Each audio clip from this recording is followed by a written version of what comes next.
اللاعب الدولي المغربي يوسف العربي مهاجم الهلال السعودي لنيل جائزة الكرة الرصاصية لعام 2011 والتي تمنح لأكثر لاعبي الدوري الفرنسي نيلا للانتقادات والآراء السلبية. تقرير التالي والمزيد.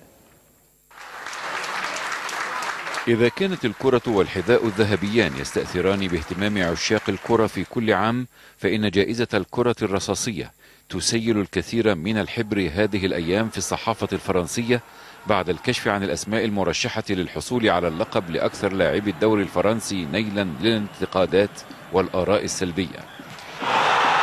ويأتي في مقدمة الأسماء يوسف العربي الذي لم يسلم من سهام النقد في الأوساط الرياضية الفرنسية والمغربية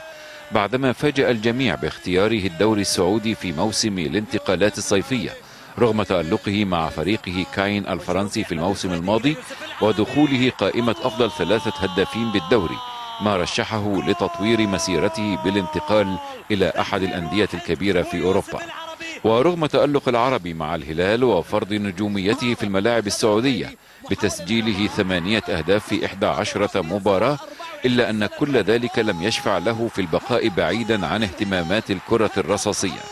وبالعربي الفصيح ويتنافس العربي مع 9 لاعبين من الدوري الفرنسي في التصويت الذي سينطلق في 21 من ديسمبر، فيما ستعلن النتائج بعد انتهائه في 4 يناير عام 2012، حيث ضمت قائمة المرشحين للقب في نسخته 10 كل من ماتيو شالمي ومايكل سياني وآلو ديارا وموسى مازو من بوردو وبابي دياكاتي من ليون وأبولا إيديل من باريس سان جيرمان وأندري جينياك من مارسيليا وموديبو مايغا من سوشو وأمير سباهيك من مونبلييه. وتسري ترشيحات الموقع على اللاعبين الذين قضوا نصف الموسم على الأقل في الدوري الفرنسي في عام 2011، فيما نصح الموقع المصوتين باعتماد 3 معايير لاعتماد مرشحهم للقب، وهي الصفات الجوهرية لكرة القدم والخيارات الاحترافية ومواقف وشخصية اللاعب.